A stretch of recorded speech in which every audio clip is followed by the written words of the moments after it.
I quietly left after discovering my wife's affair after 3.5 years of marriage. A year later, my ghosted ex-wife tracked me down. After hearing of my wife's adultery, I moved to the hills. I'm not sure why I'm writing this, but perhaps it will be helpful to someone now that the incident is over and I've moved on.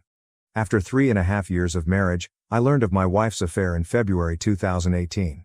I worked a contract job that occasionally required a lot of travel but also permitted me to work from home when I returned.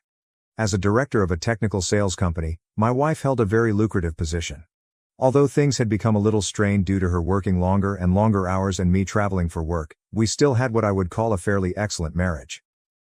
Background: 5 years ago, at a cookout hosted by a mutual acquaintance, I met my wife, who is now my ex. We immediately clicked after we started talking.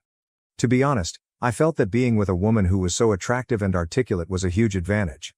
My rough around the edges demeanor somehow appealed to her. After a few weeks of dating, we found ourselves smitten with one another. When we would meet at each other's apartments, the clothes simply flew off. After 18 months of dating, we eventually got married and moved into a large apartment while saving for a down payment on a home. Things began to change after the first 3 years of marriage. Even though I still had feelings for her, I noticed that she would argue over little matters. When I mentioned all the late hours and the increasingly regular work outings, she would grow irate. Since she had been moving up the corporate ladder, she would claim that it was a necessary component of paying the dues. At least that was her justification. She informed me that since I was also away for weeks at a time, I had no right to challenge her.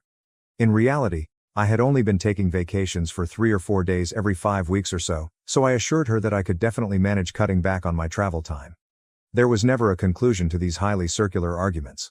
Looking back, I realized that I was unaware that my wife was having an affair. Aside from our declining sexual life and her persistently late work hours, I would never have suspected anything. I simply assumed that she was exhausted from her job. But being rejected so often when I tried to start a sexual relationship had taken a toll on my ego.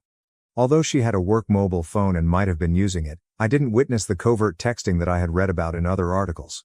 She used our spare bedroom as a home office and spent a lot of time there. Around September 2017, Kathy began returning home from work and spending the evening at a work engagement instead. This increased from 1 night per week to over 3 nights each week. Although I'm not naturally envious, she would undoubtedly be observed by others, and I'm aware that she would need to repel some of the males at her workplace. Despite working with more male CEOs than female ones, she gave off the impression that she was primarily engaged in her job. The first time I suspected she was cheating was a month prior to D-Day. Before returning home, she had made a brief stop at the supermarket. I was asked to assist her with the grocery shopping. Something pink was glinting from just beneath the front passenger seat of her automobile as I was retrieving a few items from the rear seat. It was a bra that belonged to my wife. She preferred ones from a certain clothing store, so I knew it was hers. Looking back, I can see the bra was a warning sign. She always removes her bra first, from under her clothes, when she's feeling very lustful. I'm not sure why, but when I watched this, I felt sick to my stomach right away. I couldn't understand why her bra was beneath the seat. I didn't say anything more. My heart must have been pounding so hard that I nearly passed out, because when I brought the bags back to the kitchen, Kathy asked me how I was feeling and said that I appeared to have seen a ghost.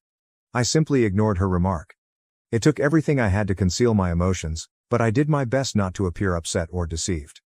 I made the decision to try to find out whether or not she was seeing someone that night and the following day. I began to consider all the hints I could have overlooked. Other than the bra, I had no evidence.